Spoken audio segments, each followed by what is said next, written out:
What's going on, ladies and gents, boys and girls, guardians of all ages? Joker back again, once again, and you asked for it, I answered, so welcome back to another super serious, super special, awesome lore Q&A. So I don't know if you've noticed, but Destiny's kinda fucking dry. Like, we're talking September 13th, 1922, Sahara Desert dry, fam.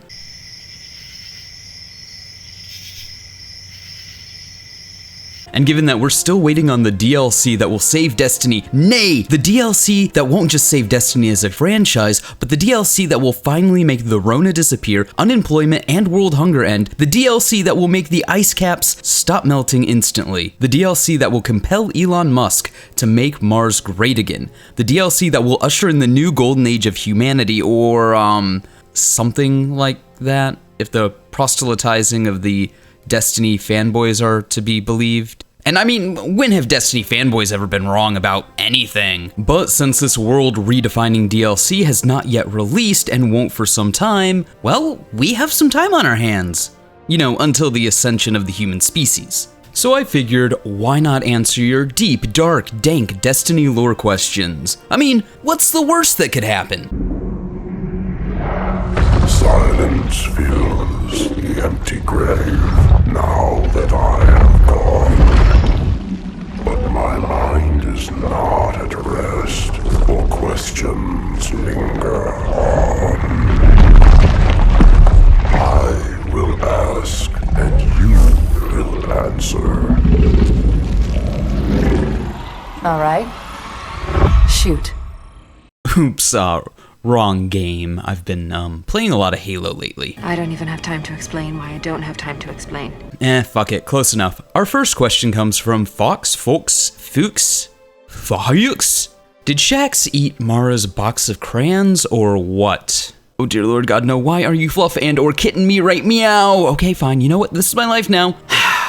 Starting off with degeneracy, I see comment section, very cool of you, I feel you big dogs on your wolf, and I am here to deliver. Never let it be said that Daddy Joker didn't do anything for you. And the answer to your question is obviously, I mean, fuck, this is fucking Lord motherfucking Shaxx we're talking about. He ate her box of crayons so artistically, so elegantly, but so subtly, so rough, but so gentle, that new colors were orgasmed into existence that Mara and Mara alone could see. If you catch my drift. And yes, the helmet stayed on. Shadowfall24S wants to know, is it true that the Bray family are thick? Anna Bray and the Exostranger / Elsie Bray. We actually don't know about the thickness of the Bray family. Technically speaking, Anna Bray is adopted, and Elsie Bray is a robot. If you're talking about the individual characters being thick, well, yeah, but like, the Bray family in and of itself, is this a unique, intrinsic feature? Or is it because Anna Bray's adopted and Elsie Bray's a robot? The world may never know. Risk Runner wants to know, I have another question. Why is Gull so dummy thick, really? Well, okay, it's because he knows that his milkshake will bring all the Guardians to the courtyard, so he can bombard them with drop pods. Big Red Button wants to know, Morozov's thickness versus Cortana's thickness. Fuck, you are some thirsty people. But the answer to your question is Cortana, easily. I mean, even when she's not running around naked, the grandeur of her thickness is on display for the world to see through armor. And because she's an AI and she can make herself as thick as she wants at any point in time. The Queen just, unfortunately, doesn't have that power. We did kill her Wish Dragon. Jed Mesa wants to know, do you think Aldren enjoyed getting vored by the flying meatball spaghetti monster? Oh my god, fucking, is that all these questions are? Let's see. How dummy thick is Shaxx? Will Mara sit on my face? Does Hawthorne wear that poncho all the time because she's really super dummy thick underneath it? Are we gonna get failsafe a dummy thick exo body? Who is the dummiest thick titan in all the land, and why is it Lord Shaxx? Look, ladies and gents, boys and girls, guardians of all ages, I know it's a dry spell in Destiny, but the thirst is real. And since I am clearly a man of culture, I will answer your very uncultured questions. So, to get back to Aldren, I'm gonna go with no, he did not enjoy it. It was one of those things that was always in the back of his mind. It was something he always played around with. He wondered what would happen if Riven devoured him. If you look at Aldren's search history, it was nothing but vor fetish search results. But there's having the fetish, and then there's the reality of what happened and being eaten alive. Turns out it's not all it's cracked up to be. The tentacles probably didn't help. Or did they? MemXX Legend would like to know, what would have happened if the helmet came off? Well, the radiance that is Lord Shaxx's face would have burned out the eyeballs of everybody around. And I mean, everybody. Speaking of everybody, everybody wants to know, will Hawthorne ever hear anything on the streets besides how much our clan is making a difference? Oh hey, finally a question not about somebody's ass. And no, she won't. And that's really our fault. I mean, we just never quit, do we?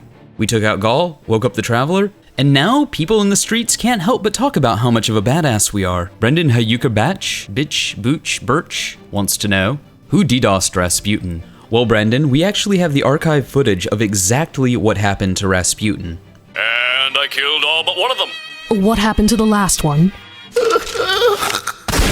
Pussed out like a bitch. While she wants to know, do you think Titans wear large shoulder pads because they're constantly carrying the team when warlocks and hunters are around? Yeah, pretty much. You know, we might bitch about the way that the shoulder pads are designed, but really, larger shoulder pads means a larger surface area to distribute the weight that we're carrying better, so it's just easier on the lower back, you know? Daniel Strang asks, did Savathun shoot the Traveler? No, but she did shoot the deputy. NewRad1990 wants to know, outcome of the Fallen Civil War. So like with every DLC, we'll play through a bunch of content that we've already been playing for years in power level and maybe do some bounties for good measure, and once we finally reach max level and we have the power to push in the shit of House Dark, much like with every DLC, like with the Scorn, with the Taken, with the Fallen Houses, when we kill any enemy leader, they'll still remain as if nothing happened, and just kind of exist until Bungie remembers they're a thing, and then we'll have back-to-back-to-back Season Pass DLC, where we think we've finally taken care of the issue, only for the Red Legion to still be a thing, somehow, some way. Through some Herculean leap in storytelling logic that no mere mortal will ever be able to comprehend, they'll still be around doing stuff and or things. Oh yeah, also, Mithrax will die and be resurrected as a Guardian. Mr. Roar104 wants to know, why is our fire team the only canonically useful Guardians in this era? That's a very good question. Meme2212 wants to know, can Exos eat or drink? Yes. Big Cornstarch wants to know, what are your thoughts on the Vault of Glass returning? What do you think should stay the same? What should be changed?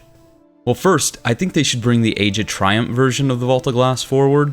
Because I don't know about you guys, but I'm not too terribly nostalgic for the fact that we'll be playing the Vault of Glass again. Bungie thinks we'll be, and you know what? Inevitably, some people will be. And don't get me wrong, it'll be cool for a week or two, maybe even the first month. I'll love it. But after that, where's the longevity? Again, this is kind of the issue with raids, but then you have a raid that we've already played, that we spent years playing.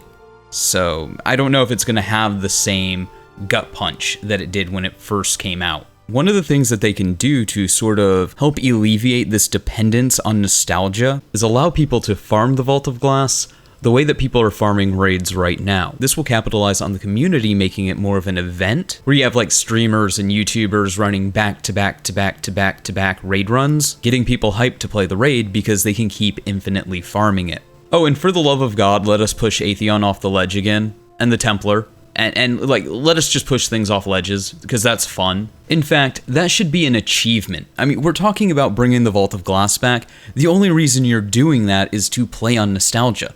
So let us live in nostalgia. Shadow wants to know, could you tell us your thoughts on PvP and PvE metas? PvP is kind of a mess, which is odd because if you look at it, past ARs being busted and a couple of other things that will relatively be ironed out once sunsetting happens, you know, your revokers, your mountaintops.